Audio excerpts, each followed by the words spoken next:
हरदा हादसे को लेकर मध्य प्रदेश के मुख्यमंत्री मोहन यादव ने की महत्वपूर्ण बैठक। सभी कमिश्नर और जिला कलेक्टर्स रहे मौजूद। 24 घंटे में अपने अपने क्षेत्रों की फैक्ट्रियों की जांच रिपोर्ट भेजने के निर्देश दिए। मध्य प्रदेश के हरदा अग्निकांड पर सीएम मोहन यादव ने कहा, हमने जांच के आदेश दे दिए हैं, दोषियों पर होगी ऐसी कार्रवाई कि हर कोई याद रखेगा। हरदा में जिला अस्पताल पहुंचे मध्य प्रदेश के मंत्री उदय प्रताप सिंह। घायलों का जाना हाल, इलाज व्यवस्थाओं का जायजा भी लिया। हरदा जिला अस्पताल के अलावा नर्मदापुरम, भोपाल और इंदौर में भी घायल किए गए रेफर। मंत्री उदय प्रताप सिंह बोले, दोषियों को बख्शा नहीं जाएगा। हरदा फैक्ट्री में ब्लास्ट से आसपास के कई मकानों में आई दरारें। चश्मदीद बोले, मौत को देखना जैसा था धमाका, एक के बाद एक कई धमाके हुए। हरदा कांड पर बोले नर्मदापुरम के डिविजनल कमिश्नर पवन कुमार शर्मा। 174 लोगों को किया गया रेस्क्यू।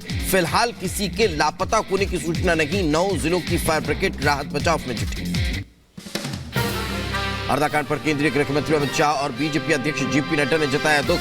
ट्वीट कर लिखा, मृतकों के परिजनों के प्रति संवेदना, घायलों के जल्द स्वस्थ लाभ की कामना की। एमपी बीजेपी अध्यक्ष बीडी शर्मा का बयान, हरदा की घटना दुर्भाग्यजनक। प्रशासन और शासन गंभीरता पूर्वक काम में लगाकर दोषियों पर कड़ी कार्रवाई होगी। हरदा की पटाखा फैक्ट्री में ब्लास्ट में 11 लोगों की मौत पर पूर्व मुख्यमंत्री शिवराज सिंह चौहान बोले, यह बहुत ही दुखद घटना है, पीड़ित परिवारों के प्रति संवेदना। ज्ञानवापी मामले में इलाहाबाद हाईकोर्ट में आज फिर होगी सुनवाई। व्यास तहखाने में पूजा के फैसले को मुस्लिम पक्ष ने दी है चुनौती। आज खत्म हो रहा है हेमंत सोरेन का रिमांड। कोर्ट से रिमांड बढ़ाने की मांग कर सकती है ईडी। झारखंड के पूर्व मुख्यमंत्री हेमंत सोरेन की पेशी आज। ईडी की याचिका पर कोर्ट में होगी सुनवाई। झारखंड के पूर्व मुख्यमंत्री हेमंत सोरेन और भानु प्रताप से ईडी ने की आमने सामने बैठाकर पूछताछ। जमीन घोटाला में अमीन महतो और हेमंत के करीबी विनोद सिंह से भी हुए सवाल जवाब। केजरीवाल के खिलाफ ईडी के समन पर आज राउज एवेन्यू कोर्ट में सुनवाई। दिल्ली शराब घोटाला मामले में ईडी ने दायर की है याचिका। ईडी के समन पर केजरीवाल से जवाब मांग सकती है कोर्ट। अब तक 5 समन जारी कर चुकी है प्रवर्तन निदेशालय की टीम। ईडी के नोटिस पर आम आदमी पार्टी का पोस्ट प्रवर्तन निदेशालय के खिलाफ सबूत पेश करेगी। आप सांसद संजय सिंह की जमानत याचिका पर फैसला आज। दिल्ली हाईकोर्ट सुनाएगा फैसला। राज्यसभा में प्रधानमंत्री नरेंद्र मोदी का संबोधन आज दोपहर 2 बजे। राष्ट्रपति के अभिभाषण पर देंगे जवाब। बीजेपी संसदीय दल की बैठक आज। मंत्री, सांसद और पार्टी के वरिष्ठ नेता रहेंगे मौजूद। अमेरिका के शिकागो में भारतीय छात्र पर हमला। हैदराबाद से मास्टर्स की पढ़ाई करने पहुंचा था छात्र। शिकागो में भारतीय छात्र पर हमले का सीसीटीवी आया सामने। 3 से 4 लोगों ने लात घूंसों से हमला किया। महाराष्ट्र में शरद पवार को चुनाव आयोग से बड़ा झटका। आयोग ने अजीत पवार गुट को माना असली एनसीपी। कहा, अजीत गुट को मिलेगा एनसीपी का सिंबल। एनसीपी के चुनाव चिन्ह विवाद पर सुप्रिया सुले का बयान। कहा, एनसीपी किसकी है बच्चा बच्चा जानता है। चुनाव आयोग के फैसले के बाद अजीत पवार गुट के समर्थकों में जश्न। अजीत के पोस्टर लेकर समर्थकों ने अजीत दादा तुम आगे बढ़ो, हम तुम्हारे साथ के लगाए नारे।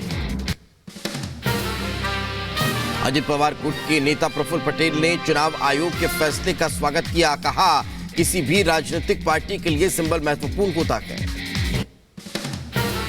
महाराष्ट्र बीजेपी अध्यक्ष चंद्रशेखर बावनकुले ने चुनाव आयोग के फैसले के बाद अजीत पवार को दी बधाई। कहा, अजीत पवार को अभिनंदन करता हूं, उनको एनसीपी पार्टी और चुनाव चिन्ह मिल गया है।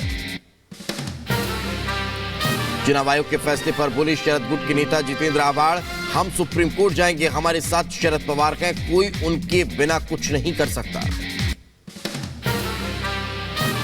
शरद पवार के पोते रोहित पवार ने चुनाव आयोग के फैसले को सत्ता का दुरुपयोग बताया। कहा, पार्टी के पिता हमारे साथ हैं, हम लड़ेंगे और जीतेंगे।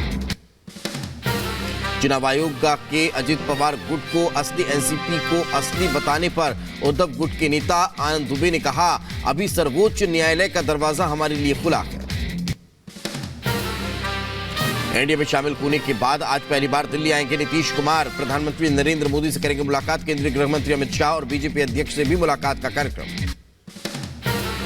एनडीए में शामिल हो सकते हैं जयंत चौधरी। उत्तर प्रदेश में बीजेपी आरएलडी गठबंधन का जल्द हो सकता है ऐलान। सूत्रों के मुताबिक बीजेपी ने आरएलडी को 4 सीटों का ऑफर दिया। यूपीए सरकार की आर्थिक विफलताओं की पोल खोलेगी मोदी सरकार। जल्द श्वेत पत्र लाएगी सरकार। संसद का बजट सत्र 1 दिन के लिए बढ़ाया गया। संसद में श्वेत पत्र लाने पर बोले बीएसपी नेता मलूक नागर, अच्छा है यूपीए में 10 साल की सरकार का लेखा जोखा आ रहा है तो भविष्य में इस सरकार का भी श्वेत पत्र आएगा। उद्धव गुट की शिवसेना सांसद प्रियंका चतुर्वेदी ने कहा, श्वेत पत्र का मतलब होता है जनता के पास सच पहुंचे, लेकिन बीजेपी ने जनता की उम्मीदों पर पानी फेरने का काम किया। लोकसभा में जम्मू कश्मीर अनुसूचित जनजाति संशोधन विधेयक पास हुआ। जम्मू कश्मीर के गुड्डा, ब्राह्मण, कोली, पहाड़ी जनजाति और पहाड़ी एथनिक समुदाय को मिलेगा अनुसूचित जनजाति का दर्जा। पेपर लीक और नकल के खिलाफ सार्वजनिक परीक्षा विधेयक 2024 लोकसभा में पास हुआ। कार्मिक राज्य मंत्री जितेंद्र सिंह ने विधेयक पेश किया। दोषियों को 10 साल की जेल और 5 लाख तक का जुर्माने का प्रावधान। सीमा सुरक्षा को लेकर केंद्रीय गृह मंत्री अमित शाह का बड़ा फैसला। 1643 किलोमीटर लंबी भारत म्यांमार सीमा पर होगी फेंसिंग। कहा, मोदी सरकार सीमा को अभेद बनाने के लिए प्रतिबद्ध है। मोदी की गारंटी पर बीजेपी ने 8 भाषाओं में लॉन्च की डॉक्यूमेंट्री फिल्में। हम सपने नहीं हकीकत बुनते हैं। पीएम मोदी ने भी अपने सोशल मीडिया हैंडल पर वीडियो शेयर किया। सपा अध्यक्ष अखिलेश यादव को मिला उत्तर प्रदेश में राहुल गांधी के भारत जोड़ो यात्रा का निमंत्रण। अखिलेश ने न्योता किया स्वीकार। 16 फरवरी को राहुल की यात्रा में शामिल होंगे अखिलेश। एनडीए गठबंधन पर बोले कांग्रेस नेता आचार्य प्रमोद कृष्णम। कहा, एनडीए गठबंधन अब अस्तित्व में नहीं। नीतीश जी ने गठबंधन का अंतिम संस्कार किया। पश्चिम बंगाल में बीजेपी विधायकों ने ममता सरकार के खिलाफ खुला मोर्चा। विधानसभा के बाहर बंगाल सरकार में भ्रष्टाचार को लेकर प्रदर्शन किया।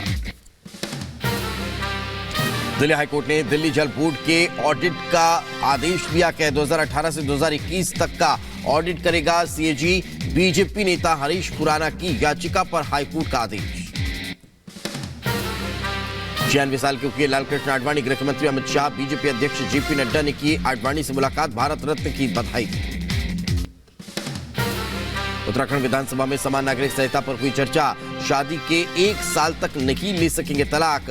उत्तराधिकारी में गोद लिए बच्चे समेत सभी संतानों को बराबर का हक।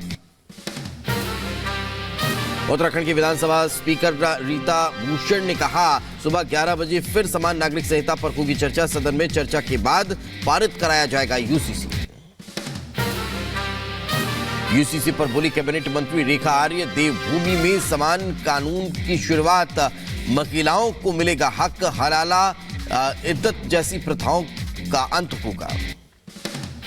यूसीसी पर बोले बीजेपी विधायक Vinod Chamoli, live in relationship में रहने वालों के लिए रजिस्ट्रेशन पोर्टल पर कराना होगा रजिस्ट्रेशन की रसीद से दोनों किराए पर घर या पीजी ले सकेंगे। उत्तराखंड के कैबिनेट मंत्री सतपाल महाराज ने कहा, मुस्लिम देशों में भी यूसीसी लागू है, नेपाल में भी लागू है। उत्तराखंड नजीर बनने जा रहा है।